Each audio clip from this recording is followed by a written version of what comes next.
Selamat datang di channel Novel Official. Sebelum mendengarkan novel Kekuatan Harvey York untuk Bangkit, jangan lupa like, share, dan subscribe. Kalau tidak kusentil jantung kalian hehehehe. Tanpa lama-lama lagi langsung saja kita masuk di alur cerita novelnya. Bab 3461. Tatapan Nyonya Li sedingin es. Apakah kamu pikir kamu diizinkan untuk bertindak seperti ini hanya karena kamu memiliki dukungan yang kuat? Apakah kamu benar-benar berpikir kami tidak dapat menemukan siapapun untuk berurusan denganmu? Biarkan aku memberitahumu sesuatu. Longmen dipenuhi dengan para ahli. Kamu berada di atas angin kali ini. Tetapi apakah kamu benar-benar mendatangi suamiku dan aku? Kamu tidak benar. Apakah kamu tahu orang-orang yang berdiri di depanmu sekarang? Nyonya Li tertawa dingin. Izinkan saya memperkenalkan Anda kepada mereka. Ini di sini adalah wakil pemimpin cabang dari cabang Golden Sands Longmen. Inilah tuan muda kedua dari aula luar ketiga Longmen. Dan inilah murid penegakan hukum Longmen. Statusnya luar biasa. Selusin orang berdiri dengan kepala tegak ketika Mrs. Li memanggil nama mereka. Mereka memelototi Harvey York dengan ekspresi garang saat itu. Dia berhasil mendapatkan kembali keberaniannya karena orang-orang itu. Dia menyipitkan mata sebelum berjalan menuju Harvey dengan senyum dingin di wajahnya. Mereka semua adalah tokoh terkemuka Longmen. Mereka juga sangat terhubung dengan Longmen. Apakah kamu pikir kamu bisa melawan kami? Longmen adalah salah satu dari 4 pilar negara Ha. Floodwell adalah tempat kelahiran Longmen. Apakah kamu mencoba menguji kekuatanmu melawan kami? Kamu pikir kamu kuat? Apakah Anda tidak waras? Orang-orang di belakang Ni. Li menunjukkan tatapan arogan setelah mendengar kata-katanya. Longmen dianggap memiliki seniman bela diri terkuat yang masih hidup. Selain orang-orang dari tempat pelatihan seni bela diri suci, tidak ada yang berani melawan Longmen. Tidak peduli seberapa kuat mereka. Mereka bukan apa-apa sebelum Longmen. Harvey dengan tenang melirik orang-orang di belakang Mrs. Li. Jika saya ingat dengan benar, perintah pertama Longmen adalah tidak mengambil keuntungan dari orang banyak dan membingungkan yang benar dan yang salah. Kau yakin akan melakukan ini? Lagi pula, kalian semua berhubungan dengan Longmen. Seorang pria yang mengenakan setelan Armani berdiri sambil menatap Harvey. Saya dari penegakan hukum Longmen. Apakah Anda menguliahi saya tentang perintah Longmen? Kamu pikir kamu siapa? Kepala penegakan hukum Longmen. Kamu benar. Harvey mengangguk sebelum mengayunkan kakinya ke depan. Murid itu langsung ditendang ke tanah. Dia bahkan tidak punya waktu untuk bereaksi terhadap situasi. Jeritan kesakitan terdengar saat dia jatuh ke tanah. Itu adalah pemandangan yang sangat menyedihkan. Tamparan. Bahkan sebelum pria itu bisa merangkak kembali, Harvey menamparnya lagi. Pada saat ini, selimut udara dingin menyebar ke seluruh tempat. Murid itu merangkak kembali sebelum memelototi Harvey sambil menggertakkan giginya. Beraninya kau memukulku. Kau bajingan. Apakah kamu tidak tahu seberapa kuat penegakan hukum Longmen sebenarnya? Kamu sudah selesai. Dan bukan hanya kamu. Tak lama kemudian, seluruh keluarga Anda akan mengikuti Anda. Aku bahkan akan menggali nenek moyangmu dan... Bam! Harvey melemparkan lencana ke wajah murid itu bahkan sebelum dia bisa menyelesaikan kalimatnya. Murid itu membeku dalam sekejap. Sangat tidak percaya terlihat di wajahnya ketika dia melihat lencana itu. Pada saat ini, dia mengerti mengapa Dilon Li akan berpindah pihak. Dia segera membanting lututnya ke tanah. Bab 3462. Lencana penegakan hukum Longmen. Lencana itu mewakili kepala penegakan hukum itu sendiri. Sebentar lagi, Nyonya Li dan yang lainnya terkejut. Seperti disambar petir. Wajah mereka benar-benar kehilangan warna sementara lutut mereka menyerah. Pada titik ini, mereka tidak bisa membantu tetapi merasa sangat dingin. Mereka tidak pernah menyangka Harvey benar-benar memiliki lencana itu. Bagaimana ini mungkin? Puluhan orang berdiri serentak. Orang-orang yang memamerkan kekuatan mereka menggunakan nama Longman terus mundur. Mereka semua benar-benar ngeri saat ini. Mungkin mereka tidak akan takut pada ahli yang sangat kuat. Tapi lencana itu saja sudah cukup untuk membuat mereka menjadi ketakutan seperti ini. Lagi pula, ini adalah lencana penegakan hukum Longman. Lencana itu melambangkan kepala penegakan hukum. Ini bukan lelucon. Murid penegakan hukum Longman bahkan tidak berani berdiri. Yang bisa dia lakukan sekarang adalah terus berlutut sementara matanya berkedut dengan panik. Dia tiba-tiba teringat rumor tentang kepala penegakan hukum yang baru diangkat. Hanya sedikit orang yang bertemu dengannya sejak Rahel Hardy memimpin organisasi tersebut. Tetapi, lencana itu tepat di depannya saat itu. Bahkan jika dia tidak percaya, dia masih harus menerima kenyataan bahwa lencana emas itu memang lencana penegakan hukum Longman. Sebagai murid penegakan hukum sendiri, tidak mungkin dia bisa salah mengira itu untuk hal lain. Tanpa berpikir dua kali, murid itu berlutut dengan punggung lurus. Apa yang harus kamu lakukan dengan Longmans? Tamparan. Harvey langsung menamparkan murid itu ke tanah bahkan sebelum dia bisa menyelesaikan kalimatnya. Kamu masih menyebut dirimu seorang murid. Melanggar hukum dengan sengaja adalah pelanggaran serius lainnya. Apakah kamu tidak mengerti itu? Sebagai murid penegakan hukum, kamu tidak hanya menghentikan orang-orang yang memamerkan kekuatan mereka dengan nama Longman. Kau malah membantu mereka. Apa gunanya menahanmu di sini? Harvey dengan tenang melirik kerumunan. Aku akan memberimu satu kesempatan. Mengaku bersalah atas penegakan hukum Longman sekarang. Bahkan jika kamu agak lambat, kamu harus menanggung konsekuensinya sendiri. Kata-kata Harvey tenang sambil menunjukkan tatapan dingin. Orang-orang yang memamerkan kekuatan mereka segera tersedak nafas mereka sendiri. Mereka bahkan tidak berani menatap langsung ke mata Harvey saat ini. Suasana terasa sangat berat saat ini. Itu semua hanya salah paham. Kita semua tertipu untuk datang ke sini. Murid itu sadar sambil menutupi wajahnya. Aku akan segera pergi dengan yang lain. Kami akan mengaku bersalah atas penegakan hukum Longman sekarang. Murid itu kemudian terhuyung-huyung keluar dari tempat itu. Kemudian, dia melirik Harvey lagi. Dia percaya bahwa Harvey adalah kepala penegakan hukum atau sangat dekat dengannya. Lagi pula, lencana itu mewakili kepala itu sendiri. Maaf, Tuan York, kami hanya cuek. Saya baru kenal dengan Mrs. Lee. Benar, kami hanya di sini untuk makan. Aku bahkan tidak begitu mengenalnya. Istri pemimpin cabang Longman Floodwell. Dia tidak berhak mengundang kita ke sini.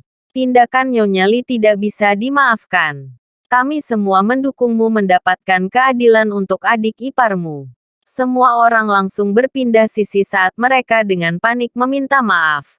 Dengan putus asa berusaha menjauhkan diri dari Lee. Lagi pula, itu adalah penegakan hukum Longman atau cabang Longman Floodwell. Pilihannya jelas. Orang-orang itu bukan idiot. Bab 3463. Murid-murid dari cabang Floodwell Longman dipenuhi dengan keputusasaan. Mereka tahu apa yang diwakili oleh penegakan hukum Longman. Tetapi mereka tidak mengharapkan sekutu mereka untuk beralih sisi segera setelah melihat lencana. Wajah cantik Mrs. Lee benar-benar kehilangan warna. Dia dengan keras mengepalkan tinjunya. Hampir ke titik di mana kukunya akan menusuk telapak tangannya. Setelah menendang beberapa pengawal dari keluarga Lee saat bermain dengan lencana, Harvey York dengan tenang berjalan ke arah Nyonya Lee sambil tersenyum. Mengapa Anda tidak memberi tahu saya siapa yang akan saya lawan sekarang, Nyonya Lee? Harvey bertanya dengan nada tenang. Tapi setiap kata cukup untuk membuat mata Lee berkedut dan jantungnya berdebar kencang. Apa yang kamu inginkan, anak muda? Ekspresi Mrs. Lee memburuk. Apakah kamu benar-benar berencana untuk melawanku? Nyonya Lee sangat ketakutan saat dia melihat lencana itu. Tapi dia tahu betul bahwa dia sendiri tidak bisa berlutut. Selain kebanggaan dan martabatnya sebagai istri pemimpin cabang Longman Floodwell, dia juga mendapat dukungan kuat di belakang punggungnya. Orang itu juga sangat kuat. Kamu membengkokkan kebenaran dan memukuli adik iparku. Bahkan mencoba merobek pakaiannya. Menyebabkan trauma mental dan fisiknya. Harvey dengan tenang mengambil revolver dari salah satu pengawal keluarga Lee sebelum melepaskan pengamannya. Wajar jika aku melumpuhkan lengan dan kakimu atas namanya, kan? Apakah kamu akan melakukannya sendiri? Atau apakah Anda ingin saya membantu sebagai gantinya? Kelopak mata Nyonya Lee dengan panik berkibar. Sudut mulutnya terus berkedut saat dia memelototi Harvey. Aku tidak tahu dari mana kamu mendapatkan lencana itu, nak. Sebagai seseorang dari Longman, aku akan mengaku kalah. Tapi bukan berarti aku lemah. Itu juga tidak berarti Anda dapat melakukan apapun yang Anda suka. Aku memperingatkanmu, kamu sebaiknya tidak melawanku. Jika kamu melakukannya, orang-orang di belakangmu akan berada dalam masalah besar. Bahkan jika Anda adalah kepala penegakan hukum. Harvey menunjukkan senyum di wajahnya. Apakah kamu mengancamku? Kemudian, Anda harus memiliki seseorang di belakang Anda. Setelah mendengar kata-kata Harvey, Lee hampir mematahkan giginya. Menggertakkan amarah. Aku milik tuan muda ke-13. Seru Mrs. Lee dengan tatapan mengerikan. Semua orang tersentak. Tidak ada yang tahu bahwa Lee memiliki hubungan seperti itu dengan Joseph Bauer. Joseph adalah kandidat terbaik untuk bangkit dari ketiganya dari keluarga Bauer. Saat ini, tidak ada yang berani meragukan Nyonya Lee. Dalam keadaan seperti itu, siapa yang berani menyebut menjatuhkan Joseph sebagai pendukung jika mereka sama sekali tidak ada hubungannya dengan dia? Harvey hanya tersenyum. Betapa kecilnya dunia. Tuan muda ke-13. Harvey tampak acuh tak acuh. Joseph, ya itu betul. Anda harus tahu apa arti nama itu. Seru Mrs. Lee dengan tatapan lurus. Nyonya Lee berpikir dia tidak perlu membuktikan hubungannya dengan Joseph. Yang perlu dia lakukan hanyalah menyebutkan namanya. Di matanya, nama saja seharusnya bisa menakuti Harvey. Toh, kepala penegakan hukum sebelumnya hanyalah salah satu pejuangnya. Bab 3464. Sementara Mrs. Lee bersuka cita dengan senyum tipis di wajahnya, Harvey York melempar telepon ke tanah. Telepon. Aku akan memberimu kesempatan. Panggil tuan mudamu. Tanyakan padanya dengan benar. Lihat apakah dia bersedia mendukungmu sekarang. Nyonya Lee membeku. Dia tidak menyangka Harvey bisa tetap setenang ini bahkan setelah mendengar nama Joseph Bauer.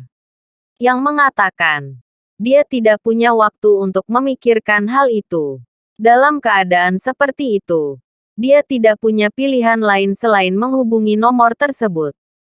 Setelah beberapa dering, telepon diangkat sebelum suara yang jauh terdengar. Siapa ini? Nyonya Lee dengan hormat membungkuk bahkan ketika dia berada di sisi lain telepon. Saya Mrs. Lee dari cabang Floodwell Longman. Saya mendapat masalah dengan seseorang yang memegang lencana penegakan hukum Longman. Dia ingin melumpuhkanku. Penegakan hukum. Joseph terdengar acuh tak acuh. Sejak kapan seseorang dengan lencana memiliki hak untuk memamerkan kekuatannya di Floodwell? Nyonya Lee dengan bangga memelototi Harvey. Seolah dia sudah menang. Harvey dengan tenang tersenyum. Katakan padanya bahwa bukan hanya orang dengan lencana yang kamu lawan. Anda akan melawan saya, Harvey York. Nyonya Lee tidak tahu dari mana Harvey mendapatkan semua keberanian itu. Mengira namanya lebih mengesankan daripada lencana itu sendiri. Tuan muda Bauer.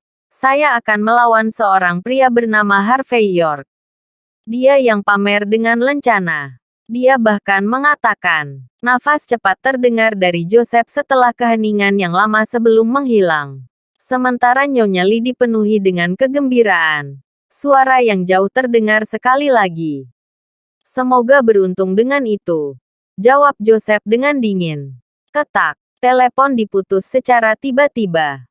Nyonya Li membeku. Semoga beruntung. Apa yang dia maksud dengan itu? Nyonya Li akhirnya mengerti setelah sekian lama. Dia sendirian. Pada titik ini. Bahkan Joseph pun tidak akan bisa menyelamatkannya. Joseph tidak akan berani melawan pria di depannya. Dia tidak berarti apa-apa. Bukan hanya Nyonya Li tetapi yang lainnya juga menjadi sangat lamban. Tidak ada yang mengira Joseph tidak akan bisa menakuti Harvey. Tapi menyebut nama Harvey saja sudah membuat Joseph jera. Siapa lelaki ini? Bahkan tuan muda ke-13 takut padanya. Semua orang menyekadahi mereka dan menyadari bahwa mereka telah berkeringat deras. Mereka diam-diam bersukacita. Jika mereka tidak menyerah dengan cepat lebih awal, mereka akan tamat. Dengan baik. Apakah kamu sudah selesai? Harvey memasukkan beberapa peluru ke revolvernya sambil tersenyum pada Mrs. Li. Wajah Nyonya Li menjadi gelap dalam sekejap. Siapa kamu? Apakah kamu dari 5 keluarga tersembunyi? 10 keluarga teratas. Seseorang dari tempat latihan seni bela diri suci. Aku bahkan tidak ingat seseorang sepertimu pernah ada. Nyonya Li sangat tidak percaya. Dia tidak percaya bahwa seseorang yang datang entah dari mana berhasil menekan Joseph. Dia ingin menemukan kebenaran. Bahkan jika itu berarti kematiannya. Bab 3465. Siapa saya? Harvey York dengan santai memasukkan revolvernya dan melepas pengamannya. Kemudian, dia tersenyum dingin sebelum meletakkan revolver tepat di tangan Li. Bukankah aku sudah memberitahumu? Saya Harvey York. Saya saudara ipar Cynthia Zimmer. Saya hanya di sini untuk mendapatkan kembali keadilan untuknya.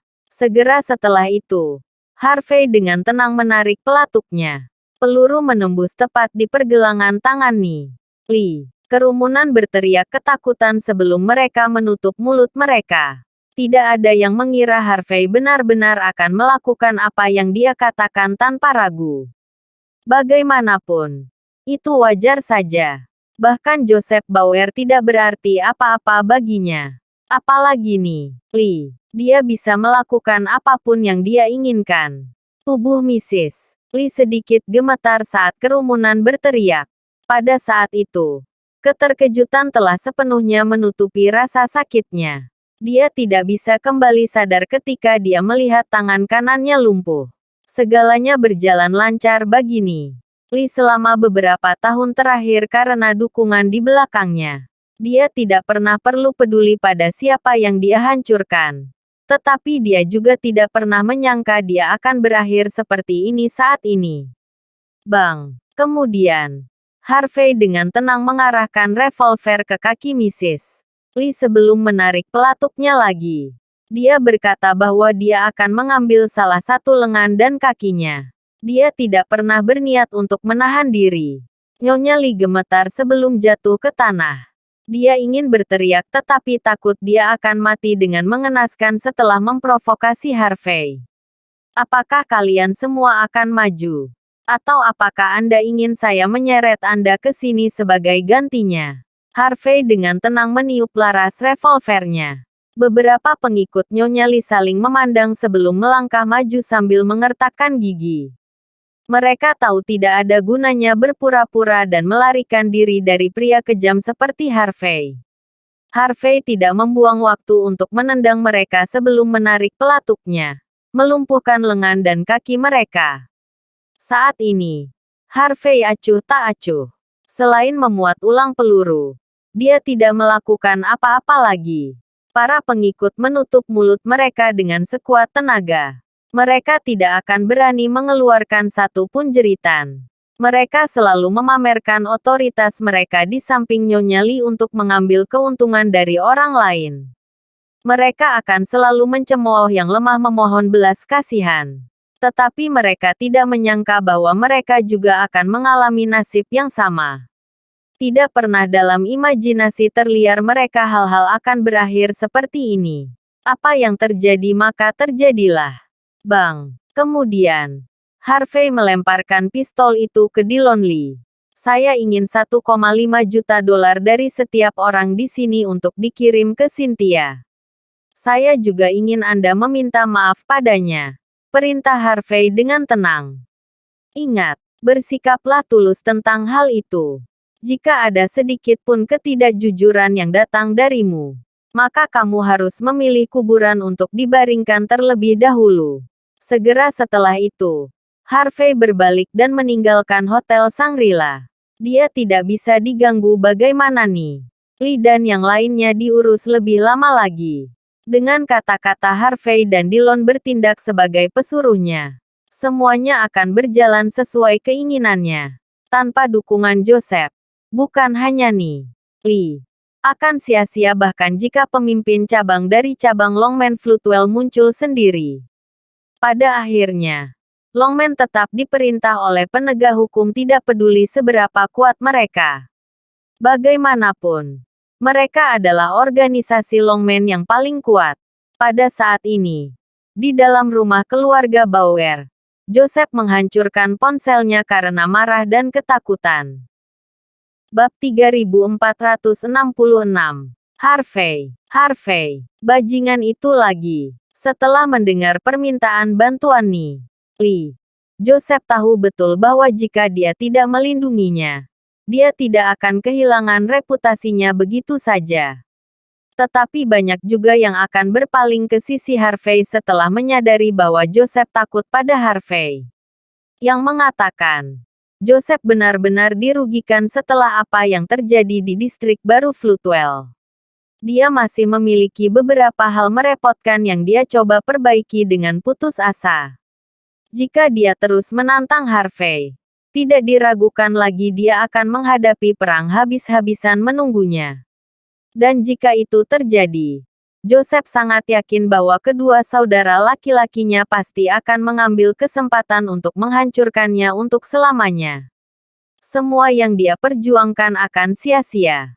Karena itu, Joseph tidak punya pilihan lain selain membiarkan Lee mengurus dirinya sendiri. Aku akan membunuhmu begitu aku berkuasa. Harvey. Ini adalah pertama kalinya Joseph merasa begitu tidak berdaya. Selain berteriak dalam kemarahan, tidak ada lagi yang bisa dia lakukan. Anda mengajari kami untuk memiliki kesabaran untuk melakukan hal-hal hebat. Tuan Muda Bauer, kata Ruby setelah ragu sejenak. Joseph sedikit tenang setelah mendengar kata-katanya. Kamu benar, saya perlu menenangkan diri. Jika tidak, orang lain akan menemukan kesempatan untuk menyerang saya. Tepat ketika Joseph akan sadar dan menyusun rencananya, seorang pelayan memasuki ruangan dengan sebuah kotak hadiah. Seseorang mengirimimu hadiah, mengatakan bahwa kamu harus membukanya sendiri. Joseph bingung. Tidak ada acara yang sedang berlangsung untuknya saat ini. Mengapa ada orang yang mengiriminya sesuatu seperti ini? Tanpa berpikir terlalu banyak, dia membuka kotak itu. Seni kaligrafi yang dibingkai dengan hati-hati dapat dilihat di dalamnya. 2 baris kata-kata yang tampak elegan hadir.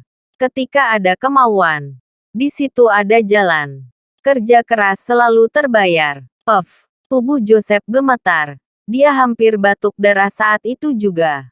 Dia diejek karena sembarangan membakar jembatannya. Wajah Joseph menjadi gelap dalam sekejap. Dia menggertakkan giginya. Siapa yang memberi hadiah? Pelayan itu ketakutan. Itu adalah pesuruh. Mengatakan bahwa seseorang bernama Harvey mengirimnya. Bajingan. Joseph gemetar karena marah. Aku akan membunuhmu, Harvey. Ruby tidak berani mengucapkan sepatah kata pun. Sesaat kemudian, Joseph berhasil tenang kembali. Dia menggigil saat menghirup cerutunya yang panjang dan tipis. Bajingan itu mencoba memaksa tanganku.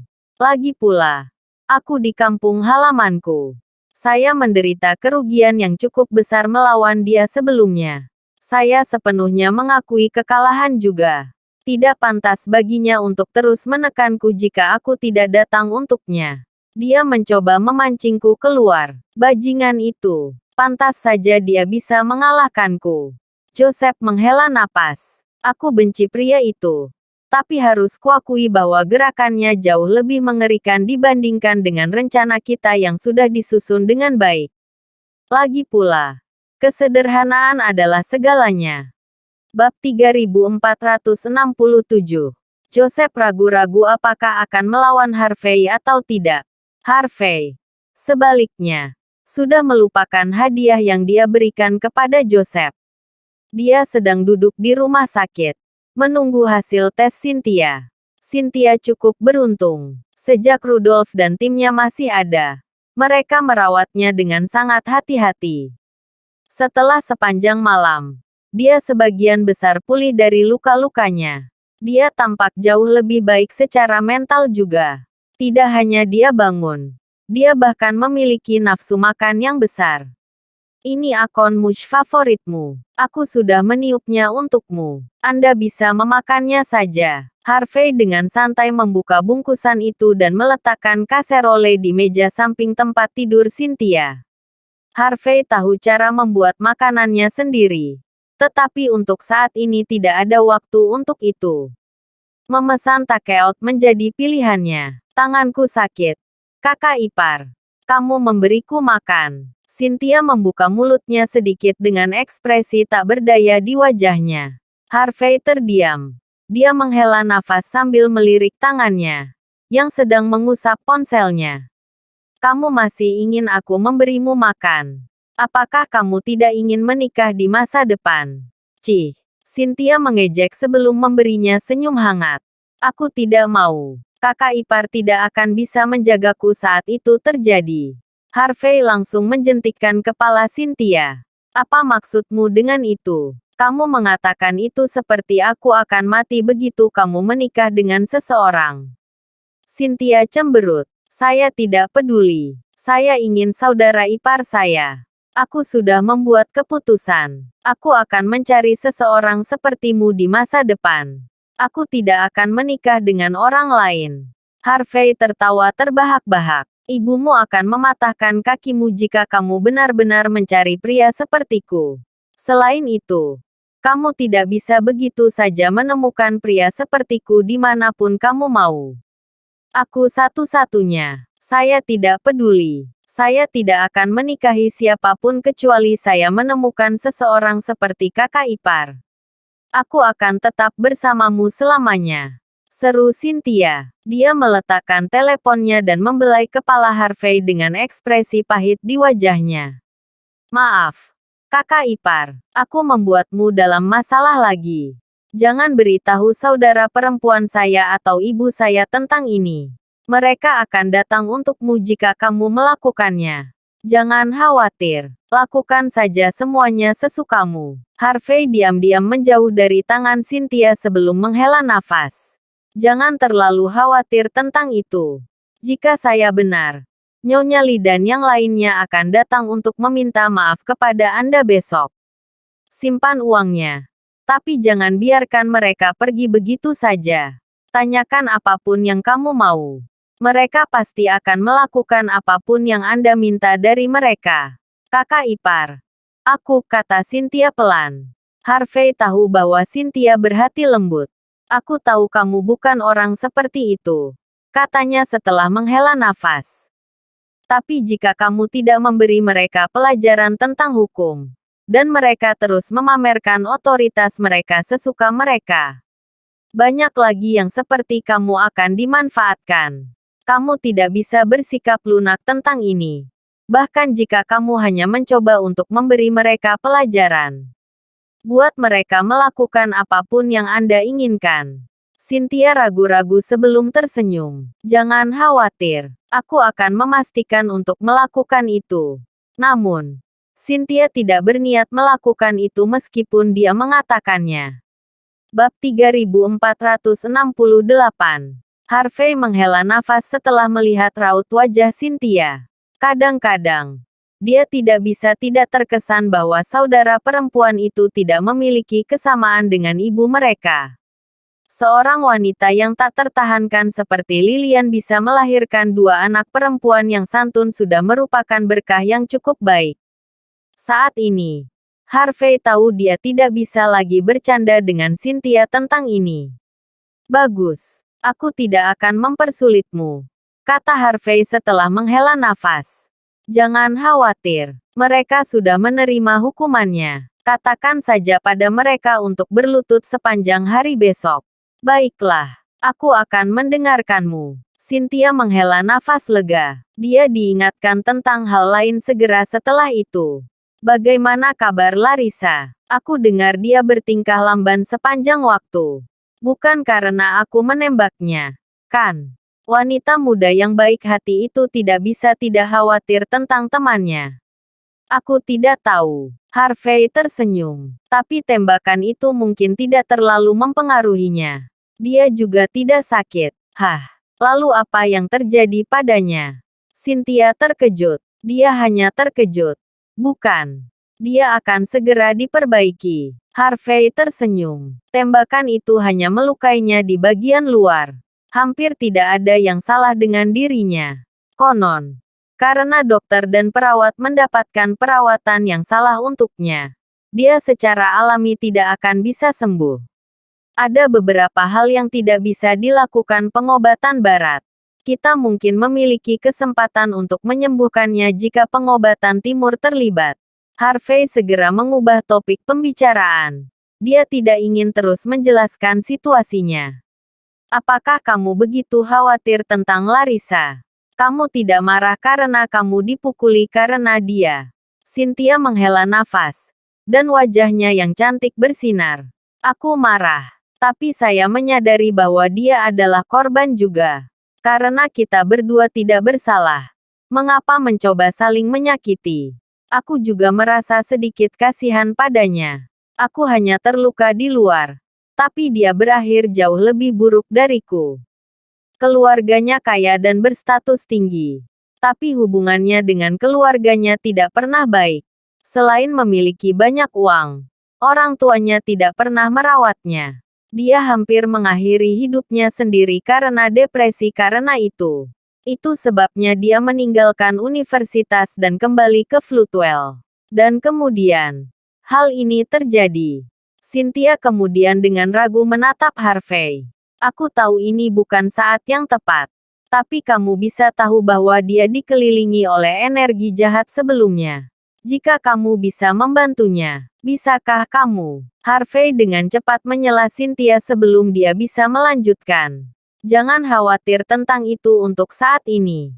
Minumlah buburnya, katanya setelah menghela nafas. Beristirahatlah dengan baik. Kita akan membicarakan hal-hal lain setelah itu. Aku juga harus meminta hutang dengan kakakmu besok. Saya tidak punya waktu untuk hal-hal lain sekarang. Oke. Cynthia sedikit mengangguk tanpa mengucapkan sepatah kata pun setelah melihat ekspresi marah Harvey. Keesokan paginya, Harvey mengirim beberapa orang untuk menjaga Cynthia. Setelah memastikan bahwa Lee dan yang lainnya tidak akan menimbulkan masalah lagi, dia pergi ke Hearthstone Corporation. Bab 3469. Tidak lama kemudian, mobil Mandy, sebuah Maybach, keluar dari garasi.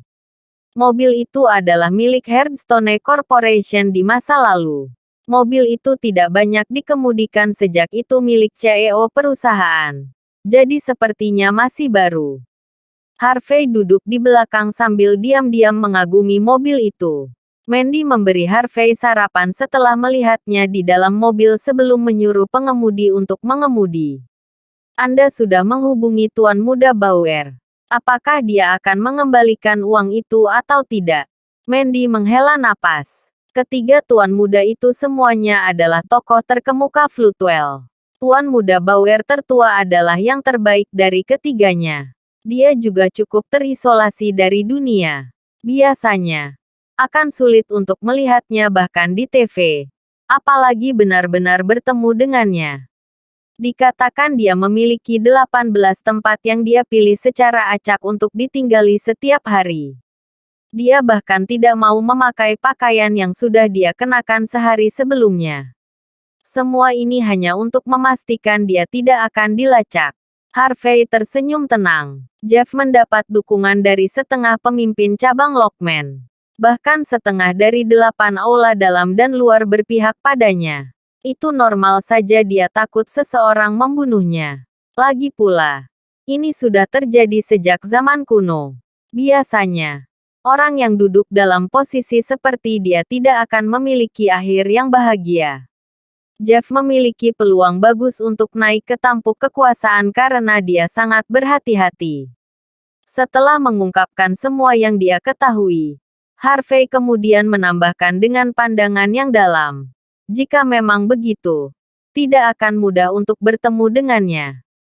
Kalau begitu, siapa yang harus kita temui? Atas pertanyaannya, Mandy mengungkapkan ekspresi aneh. Kita akan bertemu dengan Nyonya kelima Jeff. Nyonya, Harvey terkejut. Mandy menggigit bibirnya. Dikatakan bahwa Jeff memiliki banyak wanita bersamanya. Meskipun dia sendiri tidak memintanya, para wanita memutuskan untuk mengikutinya dengan sukarela. Orang-orang di Floodwell kemudian mulai memanggil para wanita tanpa nama ini Nyonya. Kudengar Jeff memiliki 72 orang. Dan semuanya adalah orang-orang yang luar biasa. Harvey terkejut. Apa ini? Harem. Apakah Jeff memperlakukan dirinya sendiri seperti seorang raja? Mandy melirik Harvey dengan aneh. Apakah kamu iri padanya? Aku yakin kamu ingin memiliki beberapa gundik sendiri. Ya, Ivane, Kate, Yoana, dan Queenie adalah pilihan yang cukup bagus. Jika kamu mau, Leslie dan Irene adalah milikmu juga. Mata Harvey berkedut panik sebelum dia dengan cepat duduk tegak. Mari kita bicara bisnis untuk saat ini. Bisakah Nyonya Jeff mengembalikan uang itu kepada kita? Mandy melirik Harvey lagi. Dia cukup puas dengan sikapnya. Nyonya kelima sangat luar biasa. Namanya Eleanor Stanton. Dikatakan bahwa dia berada di urutan kedua sebagai Miss Hong Kong 8 tahun lalu. Dia kemudian masuk ke industri hiburan dan membuatnya menjadi beberapa film yang cukup populer. Seseorang mengatakan dia setara dengan Norika Fujiwara dari Hong Kong. Aku melihat fotonya. Dia memang memiliki penampilan seperti itu. Konon, dia tidak menunjukkan bakat aslinya di industri ini untuk waktu yang lama. Bab 3470. Harvey terkekeh. Menilai dari apa yang kamu katakan, dia seharusnya sudah menjadi superstar sekarang, kan? Mandy menghela napas. Industri hiburan lebih gelap dari yang kita bayangkan. Eleanor menolak untuk tidur dengan salah satu bos, sehingga secara permanen berada dalam limbo. Dia bahkan diberi peran sebagai pembersih toilet atau korban pemerkosaan. Baginya, itu sangat memalukan. Dia bertemu Jeff secara kebetulan dan menjadi salah satu wanitanya. Setelah itu, dia menahan diri untuk tidak menunjukkan dirinya. Itu dia. Harvey bertanya. Penasaran. Jika Eleanor hanya bersedia menjadi salah satu simpanan Jeff, apakah dia berhak bernegosiasi dengan kita? Setelah bersama Jeff, dia menggunakan otoritasnya untuk mencabik-cabik sutradara. Bahkan seluruh keluarganya diseret bersamanya. Nenek moyang bos diseret keluar dari kuburan mereka dan dibakar sampai garing. Mandy sangat terkejut. Dia tidak mengerti bagaimana calon superstar bisa berakhir seperti itu. Harvey menarik napas dalam-dalam. Dia kejam. Jeff pasti sangat mencintainya. Kalau begitu. Tidak hanya itu. Dia bahkan memperlakukannya seperti penasihat militernya. Mandy menjawab dengan tenang. Dari 72 gundik, dia satu-satunya yang bertanggung jawab atas bisnisnya sendiri. Dia mengendalikan pusat perbelanjaan dan hiburan paling mewah, Waitebane Center. Saya menggunakan banyak koneksi untuk menemuinya dengan harapan kami dapat menangani situasi ini dengan damai di arena adu banteng mereka. Harvey mengerutkan kening. Adu banteng. Dengan damai. Apa kemungkinan itu terjadi? Tidak baik. Mandy menghela napas. Setelah melihat sejarah Eleanor, dia tahu bahwa wanita itu sangat menakutkan. Tapi jika kita bisa memberinya keuntungan yang cukup, bahkan mungkin diskon, kita mungkin bisa menangani ini dengan lancar. Wajah Mandy tegas. Aku tahu kau menentang Joseph demi aku, Harvey. Aku tidak ingin kamu melawan Jeff karena ini juga. 3 tuan muda dari keluarga Bauer bukanlah orang biasa. Harvey tersenyum tenang. Diplomasi selalu datang sebelum kekerasan. Tapi itu wajar untuk membayar apa yang terutang. Karena mereka berutang uang kepada kami. Kami tidak punya pilihan selain mengambil semuanya kembali. Jika tidak, itu akan menjadi tanggung jawab kita jika tuan muda berubah menjadi pecundang. Harvey segera mengubah topik pembicaraan. Jadi, kenapa Eleanor mengundangmu ke arena adu banteng? Sepertinya itu bukan tempat yang bagus untuk bicara, kan? Mandy mengerutkan kening. Aku juga berpikir itu aneh. Tapi ku dengar setelah sutradara terbunuh, Eleanor suka berada di sekitar tempat kekerasan seperti arena adu banteng. Dia menjalankan bisnisnya sendiri. Bahkan Jeff tidak memiliki suara di dalamnya. Dibandingkan dengan Whitebane Center, Eleanor lebih memilih arena adu banteng. Dia pergi ke sana untuk berjudi 2 kali setiap bulan. Terima kasih sudah menonton. Cerita novel kekuatan Harvey York untuk bangkit. Sampai ketemu lagi di cerita novel selanjutnya.